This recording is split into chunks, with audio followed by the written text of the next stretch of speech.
Freya is played by Emily Blunt, and she's my younger sister in the film. And when the film starts, you kind of see their relationship as one of pretty much that, just an older sister who's very confident and secure in herself, kind of guiding in a very loving and nurturing way her younger sister to kind of become the greatness that she knows that she can be like herself.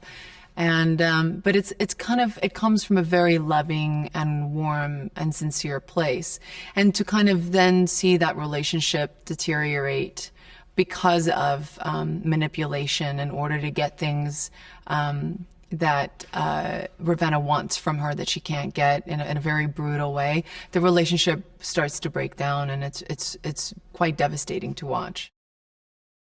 Power for Ravenna is and will be everything forever and ever. For her, it's the air that she breathes, it's the water that she needs, it's the food that she eats. It's essentially, I don't think she would want to live without it. I think she's one of those people who could never even wrap her head around the idea of not being the strongest, not being the most powerful, not owning the world, not being able to control. I don't think she would even know how to survive in a world where she's not those things. So for her, her ultimate survival comes from the need, this desperate need to have power.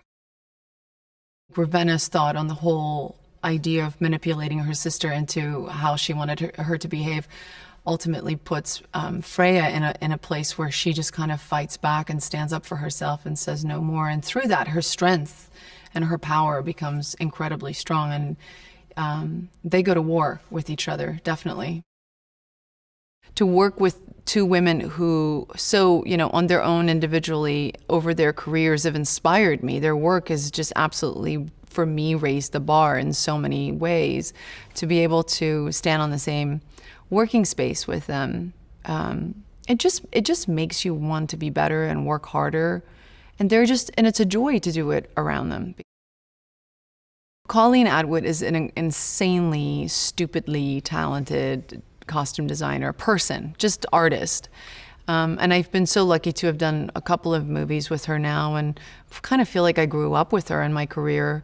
But we've never done anything this magical and great. And I mean, she has, not me, but this is totally her thing. So I was just really happy to be able to play in her backyard.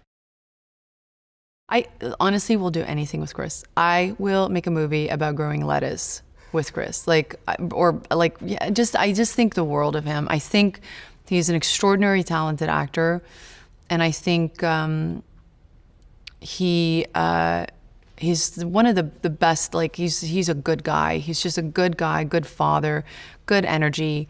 He's just one of those people that, Michael Caine said to me years and years and years ago. He's like, Charlize, when you're 80 and you're lying on your deathbed, you will not remember what this movie made at the box office. You'll remember the experience. And Chris is one of those people that I know when I'm 80 lying on my deathbed, I will think of the experience that I had making movies with Chris, because he's that kind of guy. This film really is a struggle between characters that are very, very different, but the struggle of, the classic fairy tale conflict of good and evil, but also that there's complexities within that, and the understanding of revenge when it's justified by pain.